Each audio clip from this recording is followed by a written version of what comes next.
আপনাদের স্বাগত জানাই আমি আমার কথা শুনবার জন্য। বাংলাদেশের রাজনীতিতে এখন ঘুরে ফিরে একটা প্রশ্ন অনেকের মধ্যেই যাচ্ছে বা অনেকেই তুলছেন, আওয়ামী লীগ কি ফিরবে? প্রশ্নটার সহজ সরল কোনো উত্তর নেই। তার আগে যে প্রশ্নটা করা দরকার সেটা হচ্ছে যে আওয়ামী লীগ কি ফিরতে চাইছে? লক্ষণ বলছে তারা আসলে অনিশ্চিত এই কারণে, এবং এই অনিশ্চয়তার মধ্যে তারা এই কারণে পড়েছে যে দীর্ঘ 15 বছরের যে লুটপাট তাদের নেতৃত্ব করেছে এবং যে অর্থ তারা বাইরে পাচার করে দিয়েছে, সেই অর্থ দিয়ে তারা মোটামুটি শান্তিতে স্বস্তিতে পরের জীবনটা পার করে দিতে পারবে বলে তারা ভাবছে। কেউ কেউ জেলে আছেন বটে, তাদের তেমন কিছু করবার নেই। আইন অ্যালাউ করলে, বিচার বিভাগ অ্যালাউ করলে তারা হয়তো কখনো না কখনো মুক্তি পাবেন। কখনো কখনো সরকারের দয়ার উপর হয়তো তাদেরকে নির্ভর করতে হতে পারে, কেননা এই বর্তমান সরকারের দায় একটু কম। কারণ যেগুলো মামলা হয়েছে সেগুলো তাদের সময় হয়নি, তারা মাত্র 1 মাস দায়িত্ব পালন করছেন। মামলাগুলো হয়েছে আগে সরকারের আমলে। আইন কানুন যা পরিবর্তন হয়েছে বিচার করবার জন্য, সেটাও আগের সরকারের আমলে। সব মিলে মূল দায়টা আগের সরকারের, যারা এখন ক্ষমতায় নেই। আওয়ামী লীগের কথা এই কথা বলছিলাম যে অভ্যুত্থানের পর বা পতনের পর আনুষ্ঠানিকভাবে আওয়ামী লীগের কোনো প্রতিক্রিয়া আমরা কোথাও দেখিনি, একটা স্টেটমেন্ট দেখিনি। আওয়ামী লীগের নেতাকে কার কি দায়িত্ব সেটা আমরা দেখিনি। ওই যে বলছিলাম যে সারা দেশে অসহায় নেতা কর্মীরা আছেন অনেকেই, কিন্তু তারা জানেন না আসলে কার কথা তারা শুনবেন। আমরা মাঝে মধ্যে শুনতে পাই তাদের সঙ্গে টেলিফোনে যোগাযোগ হয়, অনলাইন প্ল্যাটফর্মগুলোতে যোগাযোগ হয়, কিন্তু সেটা কতদিন এই লক্ষ কোটি নেতা কর্মী বা সমর্থককে আশ্বস্ত করে রাখতে পারবে সেটা নিয়ে আমার যথেষ্ট সংশয় আছে। আওয়ামী লীগের ইতিহাসে এরকম ঘটনা এর আগে যে ঘটেনি তা নয়, এর আগেও ভুল ঘটে গেছে। একসময় আমরা শুনেছি যে আমেনা বেগম, তিনি আওয়ামী লীগ অফিসে প্রদীপ জ্বালিয়ে রাখতেন। আমরা আরেক সংকটকালে দেখেছি যে জোহরা তাজউদ্দিনের মতো ঠিক মাঝারি মানের নেত্রী, তখনকার সময় মধ্য গোত্রের নেত্রী, তিনি এসে হাল ধরেছেন। আমরা আরো কিছু নেতার কথা শুনেছি যে যারা সংকটকালে সামনে এসেছেন, হাল ধরেছেন। সেই সময়গুলো খুব সুখকর ছিল না, স্বস্তিকর ছিল না, কিন্তু তারা চেষ্টা করেছেন, কারণ তখন রাজনীতিটা ছিল। আর গত 15 বছরে আওয়ামী লীগ রাজনীতিটা নষ্ট করে দিয়েছে, সংগঠনটাকে শেষ করে দিয়েছে। আর প্রকৃত ত্যাগী রাজনীতিবিদদের জায়গায় ভুইফোর, হাইব্রিড, ব্যবসায়িক মনোবৃত্তির, যাদের মূল কাজ ছিল লুটপাট, অর্থনীতি আর যে কোনোভাবে ক্ষমতায় টিকে থাকা, অন্যের জীবনের বিনিময়, অন্যের অর্থের বিনিময়, অন্যের সম্পদের বিনিময়, সেগুলোকে গ্রাস করে, জীবন গ্রাস করা, সম্পদ গ্রাস করা, কোনোভাবে সময়টা পার করাই ছিল তাদের লক্ষ্য। কারণ আগেরটা তারা গুছিয়ে নিয়েছিলেন। আরেকটা বড় কারণ, এই যে 24-এর 5ই আগস্টের পর আজ পর্যন্ত আওয়ামী লীগের কোনো পর্যায়ে কোনো নেতা কর্মীর মধ্য থেকে বাংলাদেশের জনগণ একবারের জন্য কোনো অনুশোচনার কথা শুনেনি।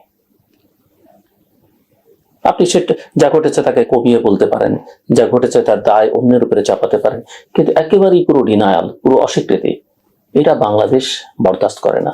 আওয়ামী লীগ যখন ক্ষমতায় ছিল অনেকেই ঘনিষ্ঠ ছিলেন, এখনো কারো কারোর সঙ্গে যোগাযোগ হয়। তাদেরকে আমরা বহুবার বলতাম, আমি তো বলতাম, অন্যরাও নিশ্চয়ই বলেছেন, যে একবার আওয়ামী লীগ নানা অপকর্ম করে ক্ষমতায় আসতে 21 বছর লেগেছিল, এবার হয়তো 42 বছর লাগবে। তাদের স্বপ্ন ছিল 41 সাল পর্যন্ত ক্ষমতায় থাকা, কিন্তু 24-এই তাদের পথযাত্রা বন্ধ হয়ে যায়। কিন্তু আওয়ামী লীগের রাজনীতিটা, তার যে ইতিহাস, মুক্তিযুদ্ধের সঙ্গে যে সম্পর্ক, তার যে এক সময়কার অসাম্প্রদায়িক রাজনীতি, সেটা বাংলাদেশের জন্য জরুরি ছিল। শুধু অসাম্প্রদায়িকতার কথা বলি কেন, আওয়ামী লীগ মূলত প্রতিনিধিত্ব করেছে বা যাদেরকে ভোট ব্যাংক হিসেবে বিবেচনা করার চেষ্টা করেছে, তার হচ্ছে বাংলাদেশের দরিদ্র এবং নিম্ন মধ্যবিত্ত মানুষ। মধ্যবিত্তদের মধ্যে তাদের একটা প্রভাব ছিল। এবং বাংলাদেশের এই যে দ্বিদলীয় রাজনীতি, সেটা অনেকে পছন্দ করতেন না, কিন্তু বাস্তবতা এটাই ছিল যে আসলে মূল রাজনীতির ধারাটা আওয়ামী লীগ এবং বিএনপি বাংলাদেশে ধরে রেখেছিল। অনেক অপকর্ম তারা করেছে, অনেক ভুল ত্রুটি করেছে, অন্যায় করেছে, কম আর বেশি, এবং সেই অনুযায়ী তারা প্রায়শ্চিত্ত ভোগ করেছে। কিন্তু আওয়ামী লীগ 2024-এর 36 দিনে যা করেছে, এবং তার আগের 15 বছর না হয় বাদই দিলাম, এর প্রায়শ্চিত্ত তারা কতকাল করবে আমি জানি না। তবে সেই প্রায়শ্চিত্ত কাটিয়ে বা সেখান থেকে বেরিয়ে আসবার যে চেষ্টা, সেটা তাদের মধ্যে একেবারেই নেই। শেখ হাসিনা এখনো পুরো নিয়ন্ত্রণ দলের উপরে রাখতে চাইছেন, কিন্তু বাস্তবতা হচ্ছে যে বাংলাদেশের জনগণ, বিশেষ করে তরুণ জনগোষ্ঠী, শিশু কিশোর তরুণরা, তাদের কাছে তার অ্যাকসেপ্টেন্স একেবারেই মাইনাসে, এবং তিনি এবং তার পরিবারের সদস্যরা রাজনীতিতে আবার কামব্যাক করবেন নিকট ভবিষ্যতে, এমনকি দূর ভবিষ্যৎ, সেটা অনেকেই মনে করেন না। কিন্তু দল হিসেবে হয়তো আওয়ামী লীগের কিছু ভালো মানুষ এসে দলটাকে এবং রাজনীতিকে ফেরত আনার চেষ্টা করতে পারতেন, এবং সেটা যদি করতে পারতেন এবং তারা ভুল ত্রুটি স্বীকার করে, অবশ্য জামাতের মতো গৌথরে থাকলে খুব একটা আকারে ফল হবে না। কারণ জামাতের আজকের যে উত্থান, বাংলাদেশের যে মাটি, আলো, বাতাস এবং তার যে জন্মের ইতিহাস, সেই ইতিহাসে জামাতের এই রাজনীতি কতদিন টিকবে, কতদিন তারা এই অবস্থায়, আজকে যে অবস্থায় আছে, এবং তার একটা বড় কারণ আওয়ামী লীগের অনুপস্থিতি, সেটা নিয়ে যথেষ্ট সংশয় রয়েছে। তবে আওয়ামী লীগের অনুপস্থিতিতে বিএনপি জামাতকে মোকাবেলা করে কতটা সময় পার করতে পারবে, কারণ বিএনপি যে মধ্যপন্থা রাজনীতি করছে এবং বিএনপি যে সবাইকে নিয়ে ইনক্লুসিভ একটা পলিটিক্স করবার চেষ্টা করছে, বিশেষ করে প্রধানমন্ত্রী তারেক রহমান, সেটা কতটা জামায়াতের যে অতীত, তার যে দুষ্ট বুদ্ধি, তার যে অপকৌশল, সেই কৌশলকে মোকাবেলা করতে পারবে, এবং এই সুস্থ রাজনীতির ধারা, সেটা নিয়ে যথেষ্ট সংশয় আছে, এবং এখানে অনেক কাঠখড় পোড়াতে হবে। তার মধ্যে আছে দেশের সামগ্রিক অর্থনৈতিক, রাজনৈতিক, কূটনৈতিক বাস্তবতা। এই জায়গাটাতে আওয়ামী লীগ থাকলে হয়তো অনেকখানি সহজ হতো, এবং সেক্ষেত্রে হয়তো জামাতের আজকে যে উত্থান, সেই উত্থানটা হতো না। গণতান্ত্রিক রাজনীতিতে জামাতের উত্থান নিয়ে আমাদের কোনো আপত্তি নেই, যে কোনো দল, যে কোনো রাজনীতি থাকতেই পারে, ধর্মভিত্তিক রাজনীতি তো আমাদের আপত্তি নেই। কিন্তু আপত্তিটা হচ্ছে যে বাংলাদেশকে অস্বীকার করা, আপত্তিটা হচ্ছে আমরা যখন দেখি জাতীয় সংসদে জাতীয় সঙ্গীত বাজবার সময় তারা সম্মান জানায় না, দাঁড়ায় না। আপত্তিটা দেখি তারা মানুষকে বিভ্রান্ত করবার চেষ্টা করছে, ধর্মকে পুঁজি করে রাজনীতি করবার চেষ্টা করছে, বেহেস্তের টিকিটের ব্যবসা করছে, তখন আমাদের আপত্তি। তারা মুখে ধর্মের কথা বলে, কিন্তু আচরণে, কাজে, আপনি যদি সামাজিক যোগাযোগ মাধ্যমে তাদের তৎপরতা দেখেন, তাদের এবং তাদের মিত্রদের, তা ধর্মের ধারে কাছেও নেই। এত অশ্লীল, এত নোংরা। এই নোংরা ভাষা, অশ্লীল ভাষা যে অন্যান্য দলগুলো চর্চা করে না বা আওয়ামী লীগ করেনি তা নয়, কিন্তু ধর্মের নামে তারা করেনি, এবং এত নোংরা ভাবে করেনি। কাজে ভবিষ্যতে আগামী দিনে বাংলাদেশের রাজনীতি যদি আওয়ামী লীগের মতো শক্তি বা ওই ধারার রাজনীতি অনুপস্থিত থাকে, এবং সেটার একটা বড় সমর্থন বিএনপি পাচ্ছে, আমরা জানি বিগত নির্বাচনে বাংলাদেশের সংখ্যালঘু সম্প্রদায়, যাদেরকে আওয়ামী লীগের ভোট ব্যাংক হিসেবে চিহ্নিত করা হতো, তারা মোটামুটি ভাবে একচেটিয়া বিএনপিকে ভোট দিয়েছে। কিন্তু এককভাবে বিএনপি সেটা করতে পারলে খুবই ভালো, এবং অবশ্যই একটা গণতান্ত্রিক রাজনীতি হিসেবে সবাইকে রাজনীতি করবার অধিকার এবং সুযোগ বিএনপি করে দিবে ক্ষমতায় থেকে। কিন্তু তার নিজের ক্ষমতার ভিতটাকে শক্ত রাখতে হবে, এবং তার সঙ্গে জনগণের সম্পর্কটাকে আরো সক্রিয় করতে হবে।